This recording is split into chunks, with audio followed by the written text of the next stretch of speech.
Hi అండి. అందరికీ ముందుగా సంక్రాంతి శుభాకాంక్షలు. 3 రోజులు ముచ్చటగా ముందే జరుపుకున్న సంక్రాంతి సంబరాలు 1. చూడండి, లైక్ చేయండి, షేర్ చేయండి, సబ్స్క్రైబ్ చేయటం మాత్రం మర్చిపోకండి. ఎందుకు అంటేనమ్మా, ఇప్పుడు రోజుల్లో పేరెంట్స్ చాలా మంది ఏంటి అంటే పిల్లల కోసం, పిల్లల సంతోషం కోసం ఏది చేయడానికన్నా రెడీగా ఉన్నారు. ఈ తెలుగింటి ఆడపడుచు కార్యక్రమంకి విచ్చేసిన మేడం సుభాషిణి మేడము తెలుగు లెక్చరర్గా రిటైర్ అయ్యారు.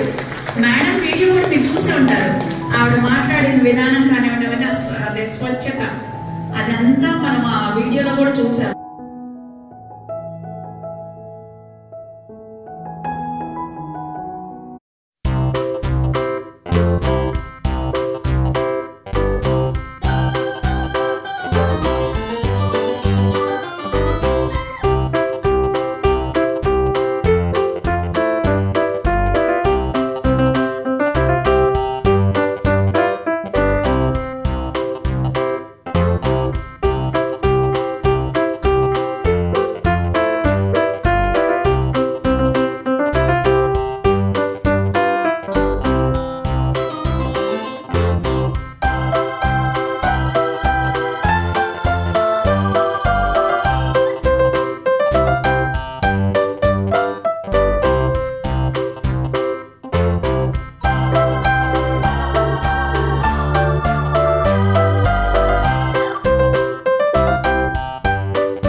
యాక్చువల్గా అందరూ ఇక్కడ సామెతలు మంచి మాటలు చెప్తున్నారు, కానీ నా లైఫ్లో నేను చేస్తున్న ఒక మంచి మాట చెప్తాను. యాక్చువల్గా మేము ఎవ్రీ మంత్కి ఒకసారి పేదలకి భోజనాలు పెడతాం. అంటే మేము స్వయంగా ఆర్డర్ ఇవ్వము, ఏమి ఇవ్వము, మేమే సెల్ఫ్గా ఒక 11 మందికి భోజనం వండుకొని అదే భోజనం మేము కూడా తింటాము. ఒక కూర, ఒక పచ్చడి, ఒక పులుసు లేదా అలా పెరుగు అన్నీ సర్దుకొని రోడ్డు మీదకి వెళ్ళి ఎవరైతే లేని వాళ్ళు రోడ్డు మీద సైడ్ ఉంటారు కదా, వాళ్ళకి భోజనాలు పెట్టడం స్టార్ట్ చేసాం. అలా ఫస్ట్ టైం వెళ్ళినప్పుడు చూసినప్పుడు ఏమనిపించిందంటే, జస్ట్ 11 మందికి కదా ఎంతసేపు పెట్టేస్తాము అనుకొని పెట్టేసి వచ్చామన్నమాట. అలా 11 మంది కోసం మేము సెర్చ్ చేసినప్పుడు అనిపించింది అనమాట, గుంటూరులో రోడ్డు పక్కన ఇంతమంది ఉన్నారా అని. అప్పుడు మేము ఏమాలోచించామంటే, యాక్చువల్గా ఫుడ్ అస్సలు వేస్ట్ చేయకండి, ఎందుకంటే భగవంతుడు మనకు తినడానికి ఫుడ్ ఇచ్చాడు, కానీ అది లేకుండా రోడ్డు సైడ్ ఉండేవాళ్ళు చాలా అంటే చాలా మంది ఉన్నారు. సో దయచేసి ఎవరు ఫుడ్ వేస్ట్ చేయకండి. అండ్ చిన్నపిల్లలు వేస్ట్ చేస్తుంటే దాని యొక్క వాల్యూ వాళ్ళకి తెలియజేయండి. And same water also, same పరిస్థితి రోడ్ సైడ్ ఉన్న వాళ్ళకి వాటర్ కూడా లేకుండా ఉన్నారు. సో ఎవరు ఫుడ్ వేస్ట్ చేయొద్దు, వాటర్ని కూడా వేస్ట్ చేయొద్దు. Thank you.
ఉన్నా సరే ఒక కళ వెనక ఎంతటి అందం దాగుంటుందో మనం తెలుసుకొని తీరాలి.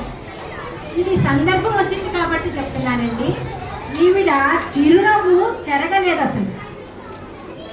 చిరునవ్వునే కదా ఎదుటి వాళ్ళని పడేయగలిగేది.